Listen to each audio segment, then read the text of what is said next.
بسم اللہ الرحمن الرحیم۔ رسول پاک صلی اللہ علیہ وسلم کا ارشاد گرامی ہے، الدین النصیحہ، دین سراسر خیرخواہی کا نام ہے۔ حضرات فرماتے ہیں کہ اس حدیث کا اطلاق بھی افعال انسانی میں سے تقریباً ہر فعل پر ہوتا ہے۔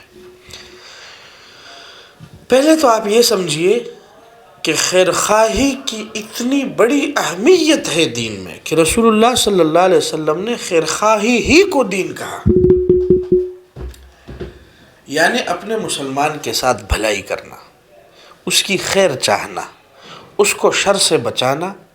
اسی لیے جب ہم دین کو سمجھنا شروع کر دیتے ہیں تو پہلا کام معاملات کی صفائی ہے، معاملات کی بہتری ہے۔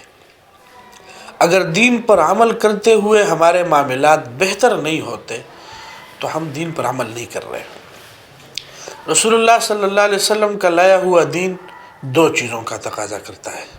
پہلی چیز حقوق اللہ، جس کے اندر نماز آ جاتی ہے، روزہ آ جاتا ہے، حج ہے، دیگر اعتکاف ہے، ذکر ہے، قرآن کی تلاوت ہے۔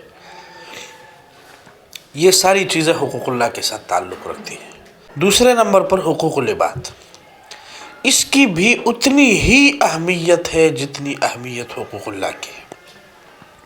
مومن کے ساتھ خیرخواہی، مومن کی بھلائی، اس کی غیبت سے بچنا، اس کی چغلی سے بچنا، اس کی برائی سے بچنا، برے القاب سے نہ پکارنا، یہ سارے شریعت کے تقاضے ہیں۔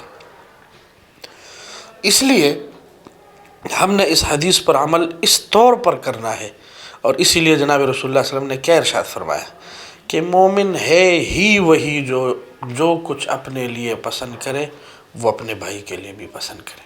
پہلی بات۔ دوسری چیز، یہ رسول اللہ صلی اللہ علیہ وسلم نے مومن کی تعریف کی، اور مومن اور مسلم کی ایک جگہ اکٹھی تعریف کی ہے، میں وہ بھی بتاتا ہوں آپ کو۔ رسول اللہ صلی اللہ علیہ وسلم نے فرمایا المسلم من سلم المسلمون من لسانہ ویدہ، مسلمان وہ ہے کہ جس کے ہاتھ اور زبان۔ ہاتھ کیوں کہا؟ کہ ایسی کوئی کارروائی جو ہاتھ کے ذریعے ممکن ہو، مار پیٹ، قتل، کوئی سزا، چوری، ڈکیتی، چھینا جھپٹی، یہ ساری چیزیں اس کے اندر آ جاتی ہیں۔ اور زبان سے کیا مطلب ہے؟ کہ اس کو گالی نہ دے، اس کی غیبت نہ کرے، برائی نہ کرے، اس کو ذلیل نہ کرے کسی کے سامنے، اس کی عزت افزائی کرے۔ تو من لسانہ ویدہ، مسلمان وہ ہے، کامل مسلمان وہ ہے جس کے ہاتھ زبان سے دوسرا مسلمان محفوظ رہے۔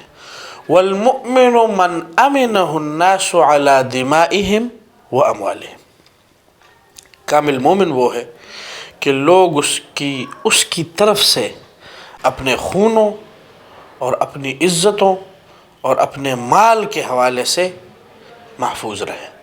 کسی مومن کو اس کے حوالے سے یہ خطرہ نہ ہو کہ یہ میرا مال کھا لے گا، یہ میری عزت لوٹ لے گا، یہ مجھے بدنام کر دے گا، یہ مجھے ذلیل کر دے گا۔